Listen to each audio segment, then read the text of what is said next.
నమస్కారం అండి. 2025 సంవత్సరంలో మార్చ్ 28వ తేదీ నుంచి శనిగ్రహ ఒక మార్పు అనేది జరిగింది. ప్రస్తుతం శనిగ్రహం వచ్చేసి మీన రాశిలో సంచారం చేస్తున్నారు. అది మనందరికీ తెలుసు. అయితే 2025 జూలై 13వ తేదీ నుంచి 2025 నవంబర్ 28వ తేదీ వరకు అంటే దాదాపు 138 రోజుల పాటు ఆయన వక్రించి సంచారాన్ని చేయబోతున్నారు. ఈ ఏదైతే శని మీన రాశిలో వక్రించి సంచారాన్ని చేస్తున్నారో ఈ వక్రించిన శని సమయం ఏదైతే ఉందో ఈ 138 రోజుల పాటు ద్వాదశ రాశుల వాళ్ళకి ఎలాంటి ఫలితాలు రాబోతున్నాయి, మరియు వాళ్ళు ఏ విషయాల్లో జాగ్రత్తలు తీసుకుంటూ వెళ్ళాలి, మరియు వాళ్ళు ఎలాంటి పరిహారాలని పాటిస్తూ వెళ్ళాలి అని ఈ వీడియో ద్వారా తెలుసుకుందాం.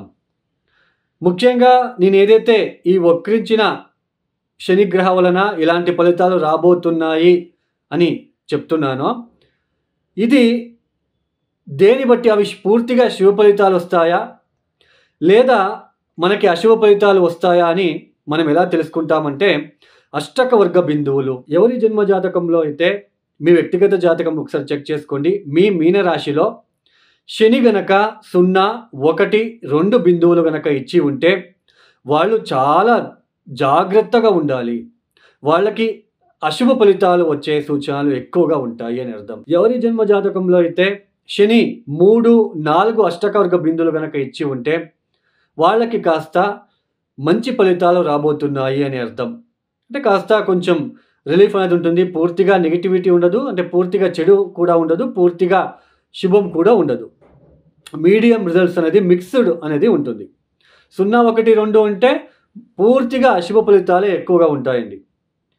ఎవరి జాతకంలో అయితే 5, 6 గనక ఇచ్చి ఉంటే మంచి ఫలితాలు వస్తాయి. కాస్త లేట్ అయినా, అది ఏనాటి శని అయినా పంచమ శని అయినా, సో 5, 6 బిందువులు గనక ఇచ్చి ఉంటే కాస్త లేట్ అయినా మీకు శుభ ఫలితాలు వస్తాయి అని అర్థం. అయితే 7, 8 బిందువులు గనక ఇచ్చి ఉంటే ఎవరి జన్మ జాతకంలో అయినా 7 లేదా 8 బిందువులు గనక ఇచ్చి ఉంటే ఎక్సలెంట్ రిజల్ట్ అని చెప్పవచ్చు. చాలా బాగుంటుంది వాళ్ళకి.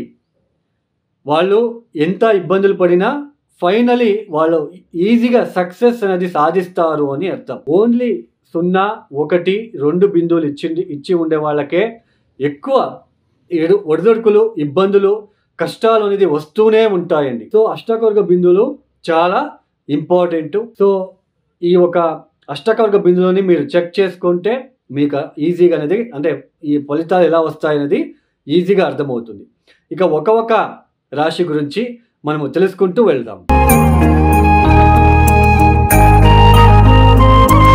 ఈ తులారాశి వాళ్ళకి 2025 మార్చి నుంచి ఆయన శని భగవానుడు 6వ స్థానంలో సంచారాన్ని ప్రారంభం చేశారు. ప్రస్తుతం 6వ స్థానంలో సంచారం చేస్తున్నారు. 2.5 సంవత్సరాల పాటు ఆయన అక్కడే సంచారం చేయబోతున్నారు. అయితే ఏదైతే జూలై మాసంలో 13వ తేదీ నుంచి నవంబర్ 28వ తేదీ వరకు వక్రించిన శని వలన ఈ తులారాశి వాళ్ళకి ఎలాంటి ఫలితాలు రాబోతున్నాయో తెలుసుకునే ముందు ఈ 6వ స్థానంలో శని వచ్చినప్పటి నుంచి ఎలాంటి సిచ్యుయేషన్ మీరు ఫేస్ చేస్తున్నారు అనే తెలుసుకునే ప్రయత్నం చేద్దాం. ఈ 6వ స్థానంలో 6వ స్థానం అంటే ఏంటి? రోగము, శత్రుస్థానము, రుణము, తర్వాత మన కాంపిటేటర్స్ కావచ్చు, కాంపిటేటివ్ ఎగ్జామ్స్ కావచ్చు, మన విల్ పవర్ ఎంత ఉంది అనేది కూడా 6వ స్థానం నుంచి చూస్తాం.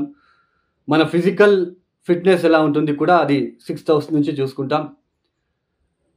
తర్వాత 6వ స్థానం అంటే డైలీ రొటీన్ లైఫ్లో అయ్యే సమ్ చేంజెస్ని 6వ స్థానం నుంచే చూస్తాం. ఎవరైనా సరే నాకు శత్రువులు కావాలి, నాకు అప్పులు ఉండాలి నా జీవితంలో, నాకు డైలీ లైఫ్లో స్ట్రెస్ ఉండాలి అని ఎవరు కూడా కోరుకోరు. అలాంటి 6వ స్థానంలో శని వచ్చినప్పుడు మీకు చతుర్థాధిపతి, పంచమాధిపతి శని యోగకారకుడయ్యి 6వ స్థానంలో అక్కడ కూర్చున్నప్పుడు ఇక్కడ ఈ శత్రువుల విషయంలో కావచ్చు, మీ కాంపిటీటర్స్, అది ఏదైనా లిటిగేషన్స్ కావచ్చు, కోర్టు విషయంలో కావచ్చు, ఏదైనా ఆస్తిపరమైన ఇబ్బందుల్లో మీరు తలదూర్చి అక్కడ ఏదైనా ఇంటికి సంబంధించిన ఆస్తి పత్రాలలో ఏదైనా లిటిగేషన్స్ ఏమైనా ఫేస్ చేస్తూ ఉండే ఆస్కారాలు, ఒక ఉద్యోగం విషయంలో ఒక పోరాటం అనేది ఒక స్ట్రెస్కి గురి అవ్వడం లాంటిది. తర్వాత ఆరోగ్యం విషయంలో చాలా రోజుల నుంచి ఇబ్బంది పడుతూ ఈ మార్చి నుంచి ఏదైతే శని 6వ స్థానానికి వచ్చినప్పటి నుంచి కొంచెం ఆరోగ్యరీత్యా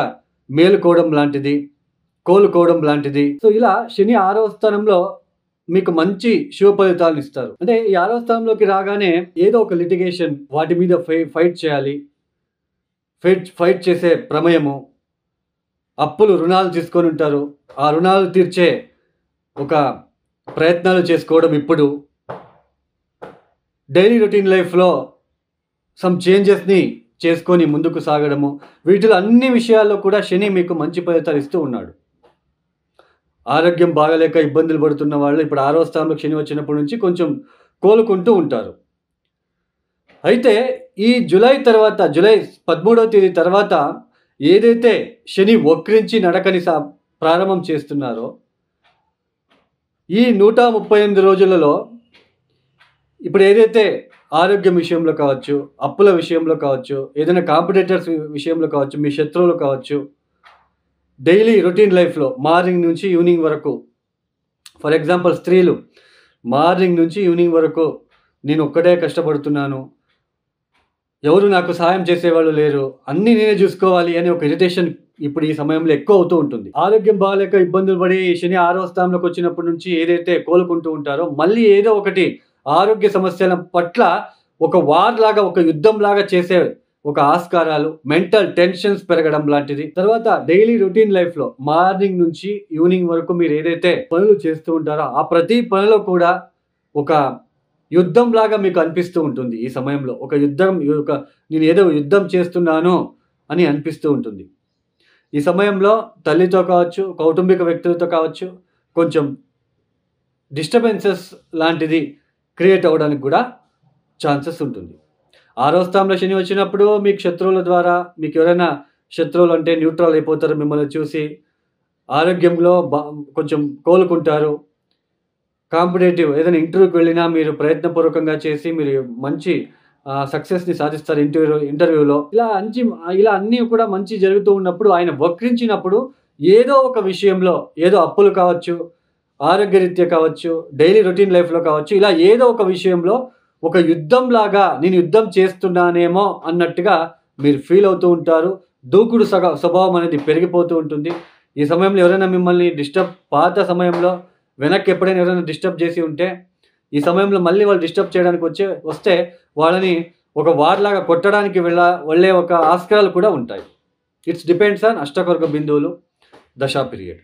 సో ఇలా వక్రించిన శని వలన ఇలాంటి సిచ్యుయేషన్ మీరు ఫేస్ చేసే ఆస్కారాలు ఉంటాయి. కాబట్టి ఈ తులారాశి వాళ్ళు తప్పనిసరిగా రోజు కాలభైరవేశ్వర గాయత్రి మంత్రం చదువుకోండి. పొద్దున 108 సార్లు, సాయంత్రం 108 సార్లు చదువుకోవడానికి ప్రయత్నం చేయండి. ఈ సమయంలో మృత్యుంజయ మంత్రం కావచ్చు, లేదా శివ పంచాక్షరి మంత్రం చదువుకునే ప్రయత్నం చేసుకోండి. మీరు తప్పనిసరిగా ఎవరైనా పేదలకు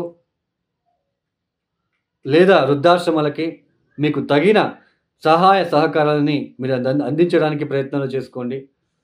కొంచెం హెల్త్ రీత్యా, ఆరోగ్యరీత్యా కొంచెం ఎక్కువ డిస్టర్బెన్సెస్ ఫీల్ అయ్యే సూచనలు ఉంటాయి కాబట్టి జాగ్రత్తలు తీసుకోండి. ఈ వీడియోని మీకు నచ్చితే లైక్ చేయండి, షేర్ చేయండి, సబ్స్క్రైబ్ చేసుకోండి. సర్వే జనో సుఖినో భవంతు. ధన్యవాదాలు.